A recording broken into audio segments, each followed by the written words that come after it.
The climate debate, and it absolutely is a debate. Some people claim that there's nothing to debate.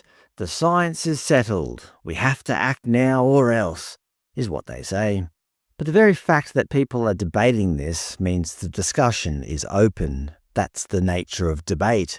If everything was settled, there would be no argument to be had. It's like apples. Nobody is claiming that an apple is not a fruit. There's no protesters on the street demanding that apples be recategorised as vegetables. That is a settled concept across the globe. Apples are fruit. Unfortunately, with climate science, the extremists have taken over, and it's not even helping their cause. Swedish activist Greta Thunberg said in 2019, "I don't want you to be hopeful. I want you to panic. I want you to feel the fear I feel every day. And then I want you to act. I want you to act as if our house is on fire, because it is." In the same year, US Congresswoman and activist Alexandria Ocasio-Cortez said, "The world is going to end in 12 years if we don't address climate change." So we have 6 years left, and then the world explodes.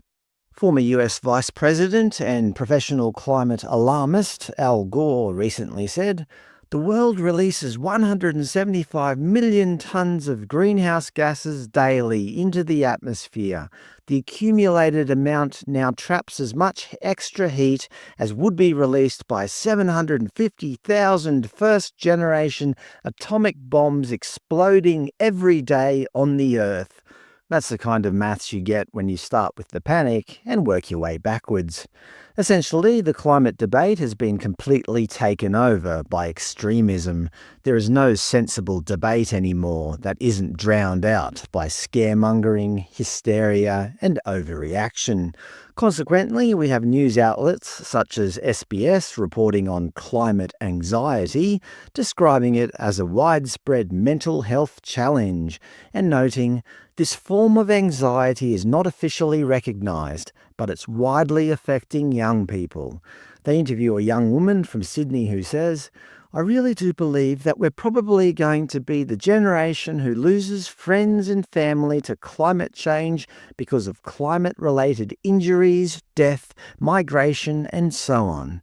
Note the words believe and probably. This is clearly not based on facts. It's just speculation and hysteria passed off as news.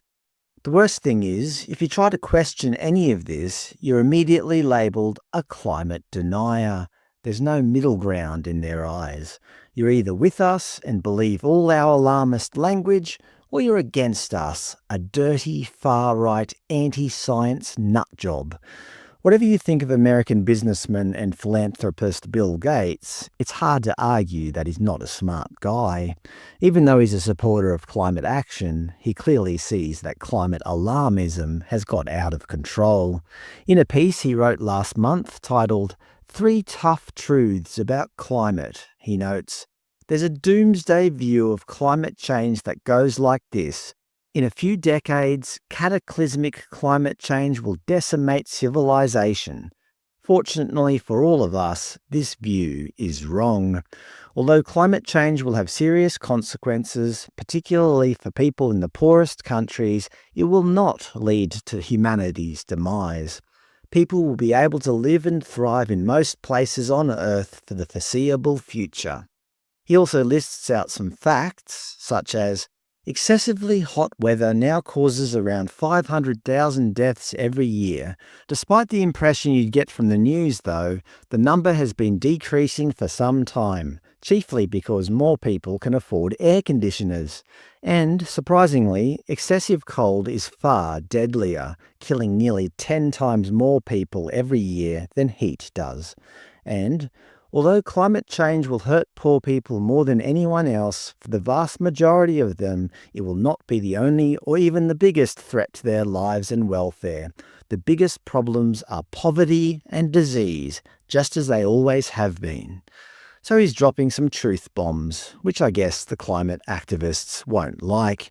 Unsurprisingly, The Guardian are already after him, publishing headlines like, Scientists criticise straw man arguments in Bill Gates' climate memo, and I wish we could ignore Bill Gates on the climate crisis, but he's a billionaire, so we can't. Obviously, whatever happens, Bill Gates will be just fine. He can afford to pay for an entire wind farm and battery storage if he wants to, just to keep his 6-kitchen and 24-bathroom mansion running.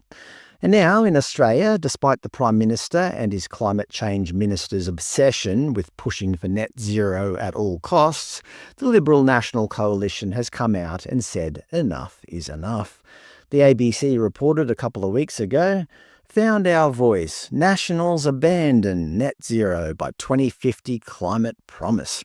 And then just last week, Liberal Party formally abandons net zero by 2050 climate target.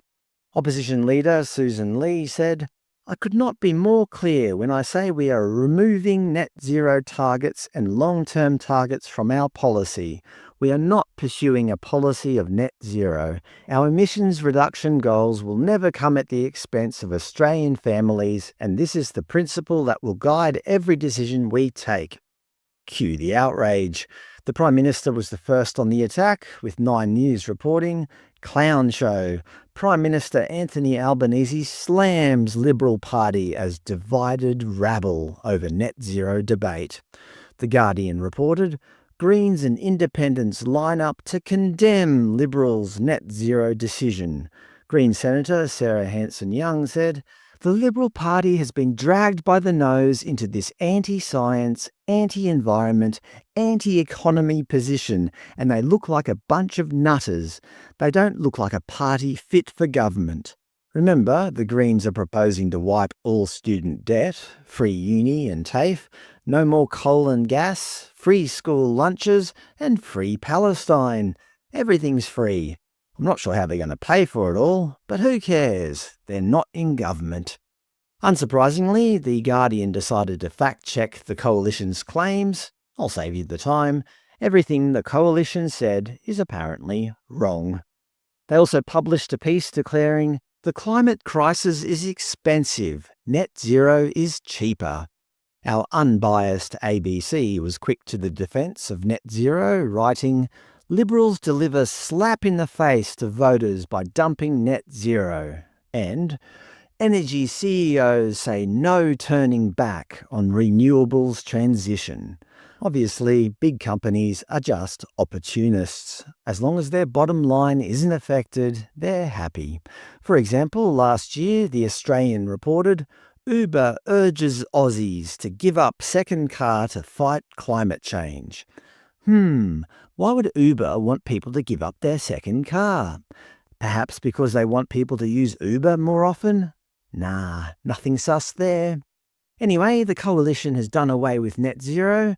After all the panic, the outrage, and the accusations of being anti-science, will voters back them up?